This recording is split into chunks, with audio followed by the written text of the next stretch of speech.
கர்நாடகா மற்றும் மேற்கு வங்கத்தில் பெரும் புயலை கிளப்பிய பாலியல் வழக்குகளில் எதிர்பாராத திருப்புமுனையாக பல்வேறு அதிர்ச்சிகர தகவல்கள் வெளியாகியுள்ளன. அது பற்றி இந்த செய்தி தொகுப்பில் பார்க்கலாம். மக்களவைத் தேர்தல் நடைபெறும் சூழலில் மேற்கு வங்கத்தில் சந்தேஷ்காலி பாலியல் புகார்களை வைத்து திரிணாமுல் காங்கிரஸ் கட்சியை பாஜக கடுமையாக விமர்சித்து வருகிறது. அதேபோல் கர்நாடகாவில் பிரஜ்வல் ரேவண்ணாவின் ஆபாச வீடியோக்கள் பெரும் அதிர்வலையை ஏற்படுத்திய நிலையில் ஒரு பாலியல் குற்றவாளிக்கு ஆதரவாக பிரதமரே பிரச்சாரம் செய்வதா என ஜேடிஎஸ் கட்சியுடன் கூட்டணி அமைத்துள்ள பாஜகவை காங்கிரஸ் கடுமையாக விமர்சித்து வருகிறது.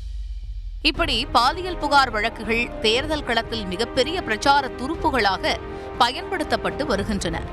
மேற்கு வங்கத்தில் திரிணாமுல் தலைவர்கள் மீது பாலியல் புகார் அளிக்குமாறு தாங்கள் மிரட்டப்பட்டதாகவும், வெற்று பேப்பரில் தங்களிடம் கையெழுத்து வாங்கப்பட்டதாகவும், அடுத்தடுத்து பெண்கள் வழக்குகளை வாபஸ் பெற்று வருவதும் பேட்டியளித்து வருவதும் அங்கு பெரும் குழப்பத்தை ஏற்படுத்தியுள்ளது. அதோடு திரிணாமுல் கட்சி சார்பில் வெளியிடப்பட்ட வீடியோக்களில் இது எதிர்க்கட்சித் தலைவரான பாஜகவின் சுவேந்து அதிகாரி வேண்டுமென்றே திட்டமிட்டு திரிணாமுல் தலைவர்கள் மீது பழி சுமத்த புனைந்த கதை என்பதை உள்ளூர் பாஜக தலைவர் ஒருவர் கூறுவது போன்ற வீடியோவும் வெளியாகி இருந்தது. ஆனால் இதனை முற்றிலுமாக அந்த உள்ளூர் பாஜக தலைவர் கங்காதர் கயல் மறுத்துள்ளதோடு, போலியாக சித்தரித்த இந்த வீடியோ தொடர்பாக கொல்கத்தா உயர்நீதிமன்றத்தை நாட இருப்பதாக அறிவித்துள்ளார்.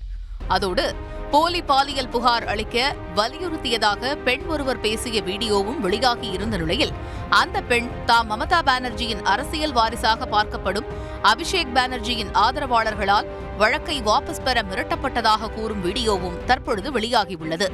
இந்நிலையில் திரிணாமுல் காங்கிரஸ் நிர்வாகிகளால் மிரட்டப்பட்டு பெண்கள் வழக்குகளை வாபஸ் பெறாமல் இருப்பதை உறுதி செய்ய வேண்டும் என தேர்தல் ஆணையத்திற்கு கடிதம் எழுதியுள்ள தேசிய மகளிர் ஆணையம், கர்நாடகாவில் பிரஜ்வல் ரேவண்ணா மீது பாதிக்கப்பட்ட பெண்கள் யாரும் தங்களிடம் புகார் அளிக்கவில்லை என்று தெரிவித்துள்ளது.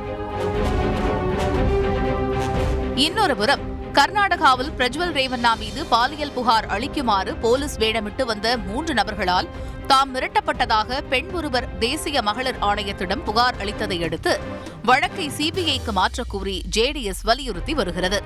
இப்படி கர்நாடகா மற்றும் மேற்கு வங்கத்தில் பாலியல் புகார் வழக்குகளில் திருப்புமுனையாக பல அதிர்ச்சிகர தகவல்கள் வெளியாகி வருவது அரசியல் வட்டாரத்தில் பெரும் பரபரப்பை ஏற்படுத்தியுள்ளது. செய்திகளை உடனுக்குடன் தெரிந்து கொள்ள உடனே சப்ஸ்கிரைப் பண்ணுங்க.